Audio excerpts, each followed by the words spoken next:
By मरे बुहारिए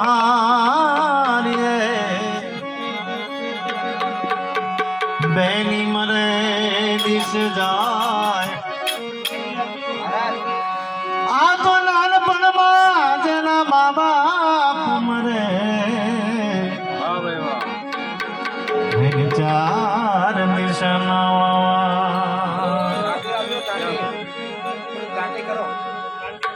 બાપુ એ જગતના ચોકમાં મહિનો 2 મહિના સુધી ચાલે પણ આ ભજનનો સાહિત્ય સાહેબ વર્ષોથી એકનું એક ગાઈએ છે એકનું એક આપણે સાંભળીએ જેના ખોળિયાના અંદર ભજન પડ્યું હોય એ ભજન કરાવી શકે સાહેબ બાકી ભજનનો વિચાર આપવો ને એ મહત્વની વાત છે એટલે એવા એમના દીકરાઓને ખૂબ ખૂબ ધન્યવાદ તાળીઓના ગળગાળથી એમને વધાવીએ કે સાહેબ એમને આવો વિચાર આવ્યો ભજન આવા સંતોને તેડાવવાના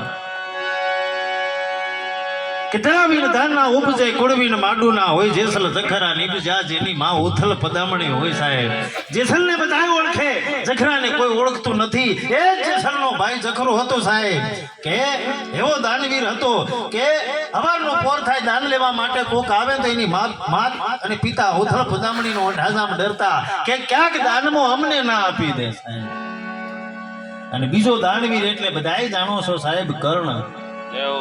બધાય જાણીએ છે કર્ણ હવાનો પોર થાય સૂર્યનારાયણનું પ્રથમ કિરણ ભૂમ ઉપર પડે કે ભલે ઉગે ભાણ પણ તમારા લવ ભામના જીવન મરણની લગી રાખે કચ્છપ રાય કચ્છપ સમો નહીં કોઈ જેના ઘેર દરિયલ જેવા દીકરા ત્રણ ભુવનમાં તું ઉગે અને અજવાળા થાય એ સૂર્યનારાયણનું પ્રથમ કિરણ ભૂમ ઉપર પડે અને કર્ણ સોનાનું દાન કરી દે સાહેબ પણ કોણ અમર પાટો બાપુ લઈને આવ્યું છે બધાયને મરવાનું નિશ્ચિત છે કર્ણનું મૃત્યુ થાય સ્વર્ગમાં જાય દાનેશ્વરી હતી એટલે સ્વર્ગમાં ગયો કર્ણ સ્વર્ગમાં ગયા પછી 3-4 દી થઈ ગયા જમવા માટે કંદનો કોળિયો ના મળ્યો એટલે કર્ણે પ્રભુને પ્રશ્ન કર્યો પ્રભુ હું તો જગતના ચોકમાં દાનવીર કર્ણ તરીકે ઓળખાવ મને જમવા માટે કેમ નથી આપતા કે દાન શાનું કર્યું સોનાનું કે ઢગલા પડ્યા હામાં જમી લે કે કોક દી તો અન્નનો કોળિયો મેં કોકને જમાડ્યો છે કે હા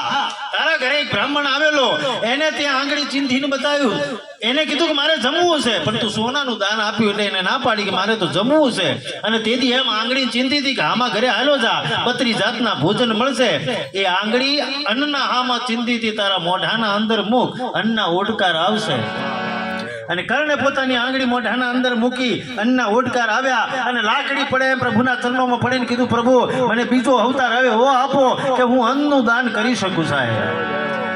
અને બીજો અવતાર એટલે કાઠિયાવાડની ભૂમને બેલખાના પાદરમાં શેઠ સગાળસા રૂપે અવતાર લીધો કર્ણે હવારનો પોર થાય 32 જાતના ભોજન પીરસી નાખે પણ સમય સમય બળવાન હે નહીં મનુષ્ય બળવાન એ કાબે અર્જુન લૂટ્યો એહી ધનુષય બાણ સમય વીતતો ગયો સાહેબ સમય વીતતો ગયો એટલે એવા દાનવીર શેઠ સગાળસાનું નામ વધતું ગયું અરે ઇન્દ્રાહન ડોલવા લાગ્યો વિષ્ણુનો વૈકુંઠ ડોલવા લાગ્યો અને વિષ્ણુ ભગવાનને ખબર પડી ક્યાં આ ધરતી ઉપર એવો દાનવીર પાકી ગયો કે લોકો મને ભૂલી જશે એટલે જોગીડાનું રૂપ ધારણ કરીને બેલખાના પાદરમાં વડલાના નીચે આવીને વિષ્ણુ ભગવાન બેઠા જોગીનું રૂપ ધારણ કરેલું આખા શરીર ઉપર રક્તપીત હતો સાહેબ માણા કોઈ બાજુમાં જાય નહીં પણ એક માણસને દયા આવીને બાજુમાં જઈને કીધું શું છે મહારાજ કે જમવું છે અરે જમવું હોય તો મારા શેઠ સગાળસાની ડેલીઓ હાલો જા 32 જાતના ભોજન મળશે જગતનો નાથ બેલખાના પાદરમાં હેડ્યો હશે કેવો લાગતો હશે રૂડો રૂપાળો હાલતો એમ કહેવાય શેઠ સગાળસાની ડેલીઓ ગયો અને શેઠ સગાળસાને કીધું કે મારે જમવું છે જમવું શબ્દ કીધો તો 32 જાતના ભોજન પીરહી નાખ્યા જોગીડો કે આ નહીં મારે આ નથી જમવું મારે તો મોસ ખાવું છે મોસ માટી ખાવી છે અરે મોસ ખાવું હોય તો ખાટકીના ઘરે જઈને મોસ લાવીને આપું પણ જોગી તને ભૂખ્યો ના જવા દો શેઠ સગાળસા સાહેબ ખાટકીના ઘરે જઈ મોસ લાવી રાંધી નામ જોગીડાને જમવા માટે આપ્યું જોગી કે આ નહીં આ મારે નથી જમવું તો મારે તો માણસનું મોસ જમવું છે અને તેથી બેલખાના પાદરનો રાજા શેઠ સગાળસા બોલ્યો અરે માણસનો મોસ જમવું હોય તો હું શેઠ સગાળસા કપાઈ જાઉં પણ જોગી તને ભૂખ્યો ના જવા દો હું શેઠ સગાળસા કપાવ પણ જોગી તને ભૂખ્યો ના જવા દો જોગીડો કે તું તો ઘરડો થઈ ગયો હે અરે તું તો ઘરડો થઈ ગયો ને ઘરડાનું મોસ હું ચાવી ના શકું મારે તો નાના બાળકનું મોસ ખાવું છે અને તેથી બેલખાનો રાજા બોલ્યો સાંભળ બાળકનું મોજ ખાવું હોય તો મારે દીકરો ચેલૈયો છે ભણવા માટે ગયો, એને બોલાવું ને એના કટકા કરીને જોગી તને જમાડું પણ ભૂખ્યો ના જવા દઉં. અને નાના નાના બાળકો કેલૈયાને બોલાવવા માટે ગયા, પણ કેલૈયાને નાના બાળકોએ ચેતવ્યો, કેલૈયા ઘેર ના જતું કે કેમ? અરે કે કોક જોગીડો આવ્યો ને તને કટકા કરીને જમાડવાનો છે. અને તેથી પેલું ભજન છે ને, કેલૈયો મુખથી બોલ્યો કે ભાગું તો મારી ભૂમકા લાગે, ભોરીક જિલ્લાના બાર ચેલૈયો સતના ચૂકે, મેરામણ માજાના મુકે. અરે હું શેઠ સગાળસાનું સંતાન, હું ડરું ના. અને કેલૈયો દોડતો દોડતો ઘરે આવ્યો. અરે બાપ બોલે, કેલૈયો પહેલા બોલ્યો, બાપ માર ટસકોના જોગીડાને જમાડ. કેવો કઠણ કાળજાનો બાપ હશે,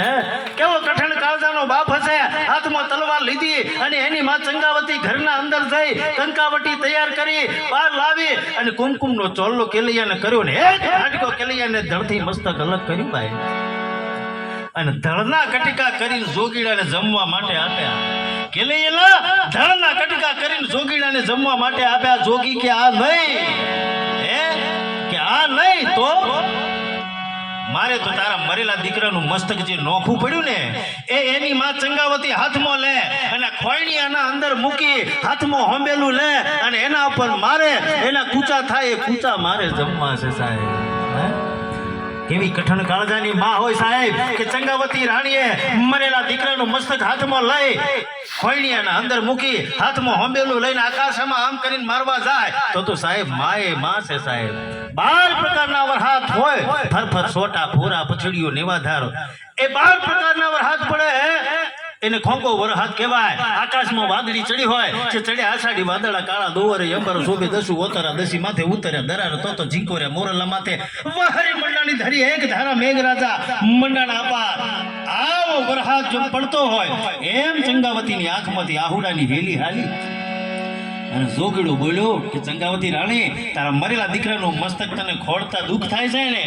તો રહેવા દે, અને આમાંય રહેવા દે. કે કેમ? અરે કેમ શું તું ઓઝણી બની ગઈ? તું તો ઓઝણી બની ગઈ અને ઓઝિયાના ઘરનું અમે જોગી જમીએ ના ચંગાવતી રાણી. તું તો ઓઝણી બની ગઈ. એક દીકરો હતો એનો કટકા કર્યા અને તેથી ભારતની નારી સાહેબ બોલી, હા પણ જોગી હું ઓઝણી નથી, મારા પેટમાં 6-7 માસનું બાળક છે, હું પેટથી છું, મારા પેટમાં 6-7 માસનો ગર્ભ છે, એ ગર્ભ કાઢીને જોગી તને જમાડું પણ જોગી ભૂખા ના દાવા દઉં. હા. અને ચંગાવતી રાણીએ પોતાના પેટના અંદર રહેલા બાળકને કાઢવા માટે હાથમાં કટાર લીધી અને આકાશમાં આમ કરીને મારવા જાય તો હમ જોગીડાનું રૂપ ધારણ કરીને બેઠેલા વિષ્ણુ ભગવાને ચતુર રૂપ ધારણ કર્યું અને કટાર પકડી કે રહેવા દે પરીક્ષાના અંદર પાસ માગ જે માગે એ આપો. તેની ચંગાવતી રાણી બોલી કે તારી પાસે હું શું માંગુ?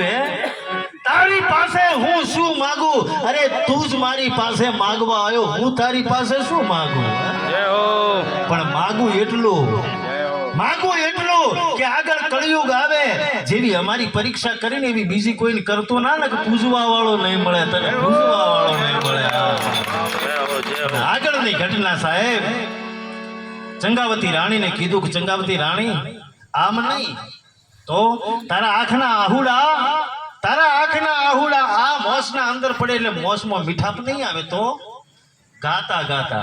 અને જગતના ચોકમાં સાહેબ ગવાતું આ કેલૈયાનું હાલરડું મરણ તિથિનું હાલરડું છે સાહેબ કેલૈયાનું એવું. પણ બીજી એક વાત કહું સાહેબ તમને, એક ભરતરી આવીને આપણા ઘરે હારનજી ઉપર ભજન ગાઈ જાય, એક હાલરડું ગાઈ જાય તો 25 રૂપિયા આપણે આપી જઈએ, આમ આપી દઈએ છે. આ તો જગતના નાથનું આગળ ગવાયેલું હાલરડું છે સાહેબ. અહીંયા જે પણ પૈસા આવશે એ હું સુરેશભાઈને આપીને જતો રહીશ ભાઈ, મારે 1 રૂપિયો લેવું નથી. એટલે આ કેલૈયાનું હાલરડું લુખું ગવાય ના, મારે લેવા નથી સાહેબ. મોજ આવે તો વરહતા રહેજો. કેવું હાલરડું કેલૈયાનું કે મેં તો